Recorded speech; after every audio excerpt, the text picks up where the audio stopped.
It's really important that we remember that the way that historical clothing is cleaned is completely different than the way contemporary clothes are cleaned. Much as you would only wash your coat once a season, if even, it's the same for outer garments when it comes to historical clothing. The cleanliness habits of others are very unique and personal to every single individual. Some of the contemporary clothes that we wear are actually not even dirty when we go to put them in the wash. And I think a lot of people throughout history are deemed as being unhygienic or unclean, when in reality their clothing habits were just different. I have a personal hygiene system that works excellently for me, and by choosing natural fibers that breathe really easily, and also by using a layering system which is typical with historical clothing, I manage to keep my clothes fresh and clean even though they don't necessarily go in the laundry machine all the time. I get asked all the time in day-to-day life, how do you clean your clothes? Your clothes must be so difficult to clean. This video isn't only to answer the question of how often I clean my clothes and how I clean them, but it's also to be a tool for those who are perhaps considering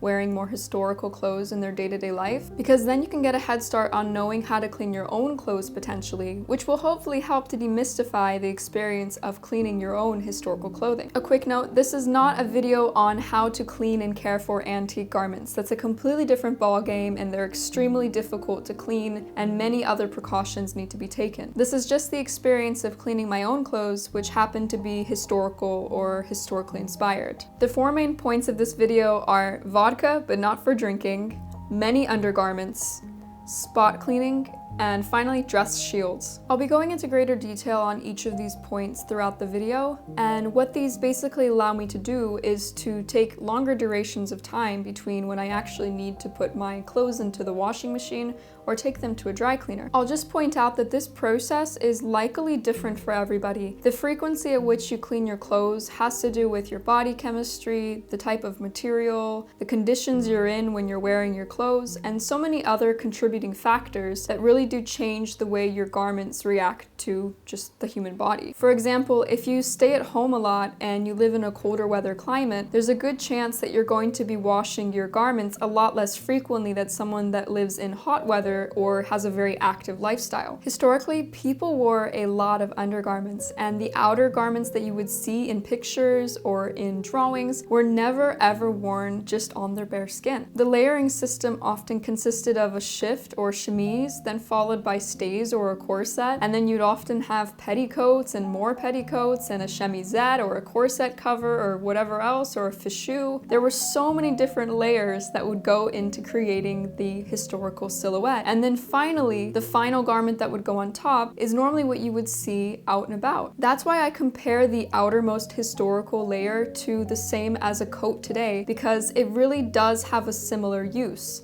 It's often the thing you see the most, and it's the thing you would clean the least. So that's why when discussing historical clothes cleaning practices, we have to try and put ourselves in the shoes a little bit of people during history so that we can kind of see from their perspective where they were coming from. The bottom line is, historical clothing isn't necessarily harder to clean. The practice is just different than what we're accustomed to in our contemporary world. My own wardrobe begins with a chemise or a shift, and they're often made of linen or cotton, and this is the part of my wardrobe that I wash the most, and I typically wash this garment every 1 to 3 uses. Just like we would maybe wash our contemporary underwear, that's the same with a shift or a chemise. It gets washed extremely frequently because it's right up against the skin and it's exposed to all of the oils and different things that are on the human body. These get washed on a typical cotton or linen setting on the machine, and I typically throw them in at 20 to 40 degrees depending on what they are and also how clean I want them to be. I'll also throw in a little bit of an all-natural bleach, which is safe for both whites and colors, and I just do this to disinfect the clothes a little bit more. That way I start myself with a very fresh and clean foundational layer. After these are done washing, I'll just hang them up to dry in a very well ventilated room and let nature take her course. If I want these to be wrinkle-free or smooth for whatever reason, then I'll just take them down while they're still a little bit damp, and then I'll go over to the ironing board and press or iron them, and even sometimes starch them to just help get those wrinkles out. I do the exact same thing for my nightgowns because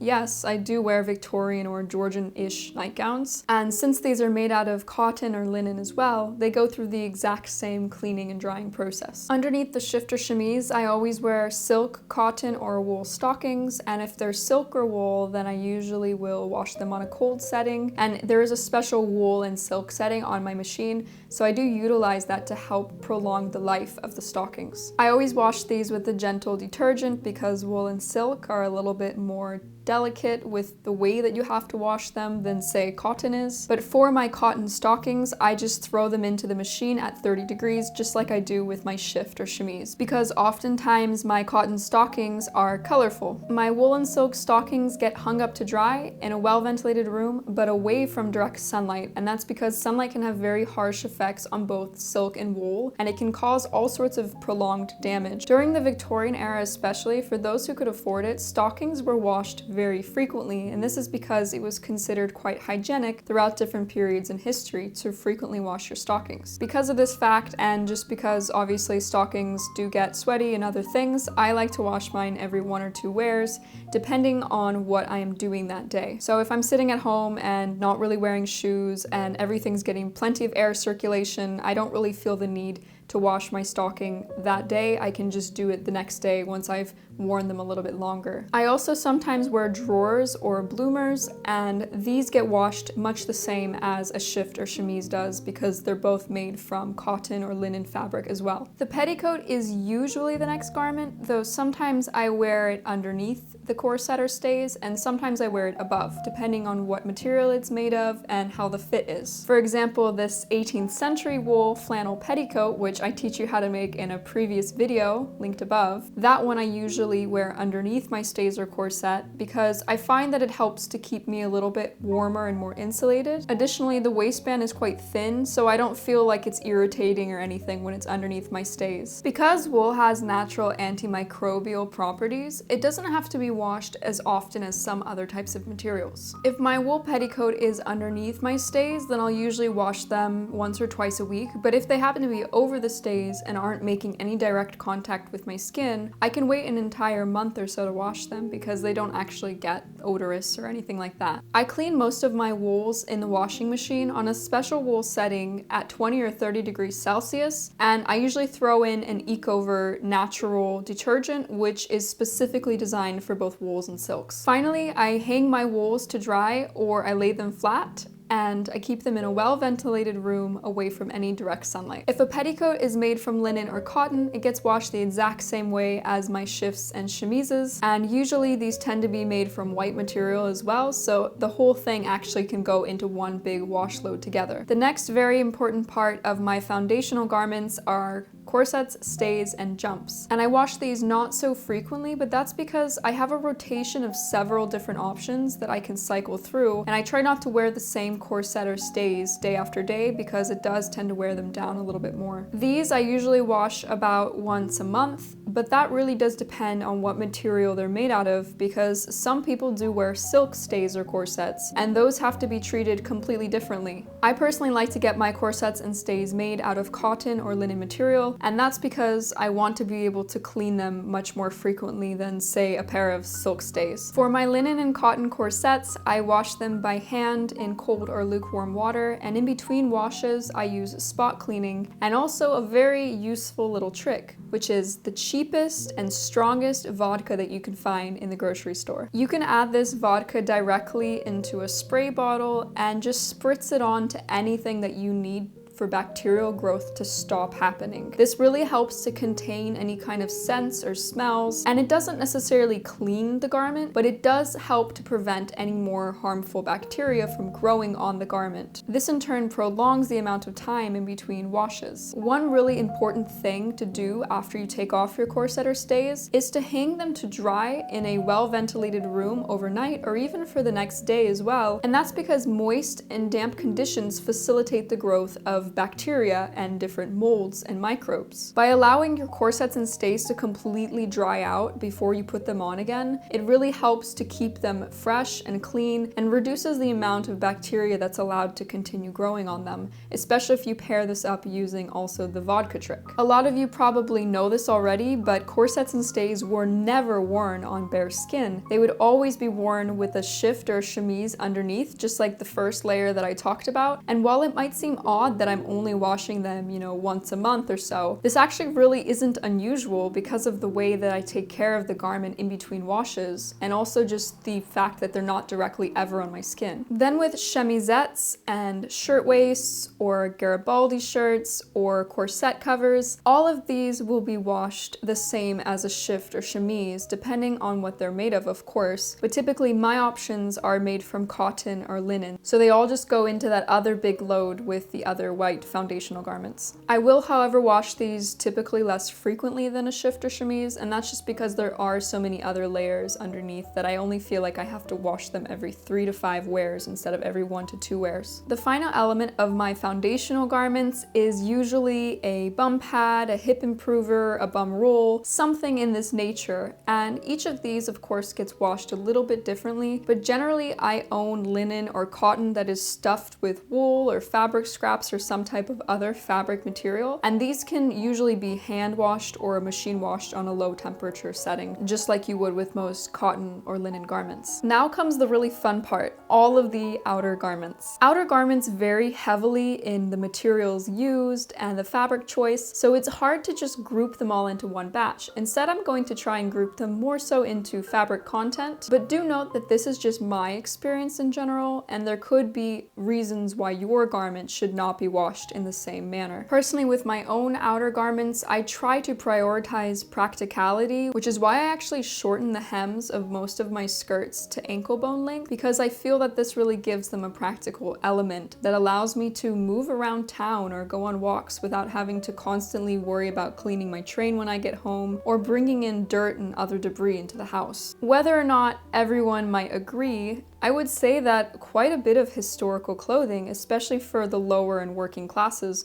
was quite practical. Oftentimes, women wore skirts that were shorter than what we maybe consider to be the usual length. Typically, we think of historical clothing and we imagine floor-length gowns, but the reality is that women also had to work and had to walk and had to go about their days. And because of that, shorter skirt lengths that were maybe to the ankle bone are not that uncommon, and you can see a lot of examples of this throughout history. One little trick that I personally use is that, especially with a silk gown that I might consider wearing to some event one day, I allow a massive hem allowance at the bottom of the skirt, and what this means is if I'm really in a pinch and I need a longer skirt length, I can just remove the stitches and allow the skirt length to be significantly longer just because of the extra seam allowance that was tucked up. This process can get a little bit tricky because the hem won't always want to lay flat when you're tucking it under, but there is a way to do it that allows the hem to look quite seamless, and in a way too, that extra tucked up hem allowance is helping to stiffen the bottom of the skirt and allows it to sort of float better. Although it might seem strange to have the word practicality and historical dress in the same sentence, I do think it is possible to combine the two as long as we're willing to step away from what our contemporary definition of practicality is. A lot of my own outer garments are actually made from very machine washable materials like cottons and linens and some wools as well, and I do this specifically because I know that in the long run this is going to prove to be a lot more convenient. That doesn't mean though that I don't love a fair share of nice silks, and that just ends up being something that I know I'm going to have to take closer care of because it's dry clean only typically, which means I'll have to put in a lot of preventative measures to keep my garment as clean as possible in between dry cleanings. For cotton and linen outer garments like jackets, bodices, and skirts, I typically wash them every 10 to 15 wears, and that just really depends too on what kind of conditions they're in, because of course if I'm sweating a lot more or if the weather is a lot hotter, then they're going to have to be washed a lot more frequently than that. If dirt or anything like that gets on them, then I will spot clean them right away, and it's important with any kind of stains to attend to them immediately because that does greatly increase the chances that the stain is actually going to be able to be removed. Another way to really prolong the life of your garment in between washes is actually a little trick called dress shields, and dress shields are by no means a contemporary creation. Victorians used dress shields too. It's just not something that we talk about that often. I've left a wonderful link down in the description to an article which teaches you how to make your own dress shields that you can attach into your own gowns. And I've made quite a few of these as well, and I put them at the armpits of my gowns because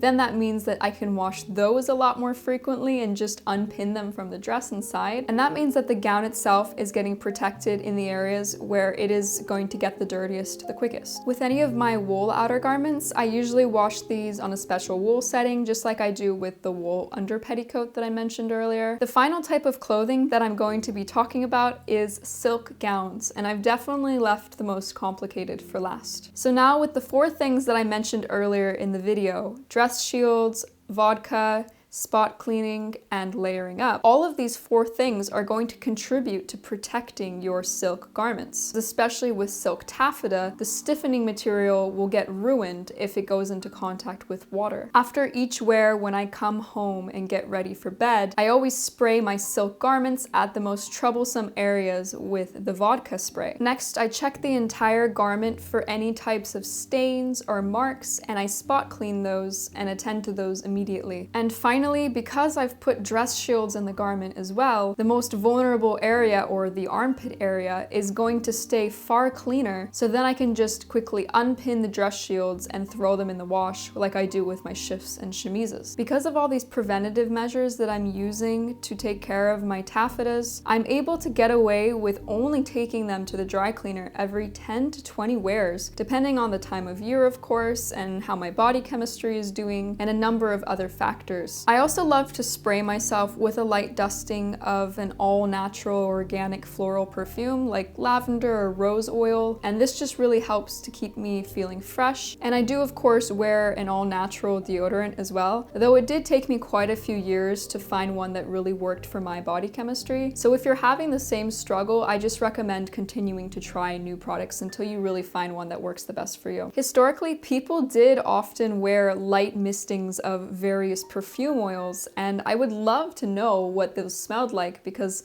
it would just be so amazing to be able to experience that world through the sense of smell. And finally, as if all of this other stuff that I'm doing to keep myself and my clothes clean wasn't enough, I obviously bathe, just like other people do. So hopefully this video has been useful in helping to clear up any of the mystery around historical replica clothing and how it's cleaned. Just like anyone that has to wear suits to work or has to dress in more formal attire for whatever reason, historical clothing often has to be cared for in a very similar way. And although it is more challenging than, say, having to just wash a big batch of sweatpants or jeans or t-shirts, it isn't necessarily the end of the world. Although it might seem like it is overwhelming, I promise you that with a good routine, it is completely manageable, and I can attest to the fact that it is completely possible to wear historical clothing day to day. Thank you so much for watching, and I'll see you all on Thursday for another video.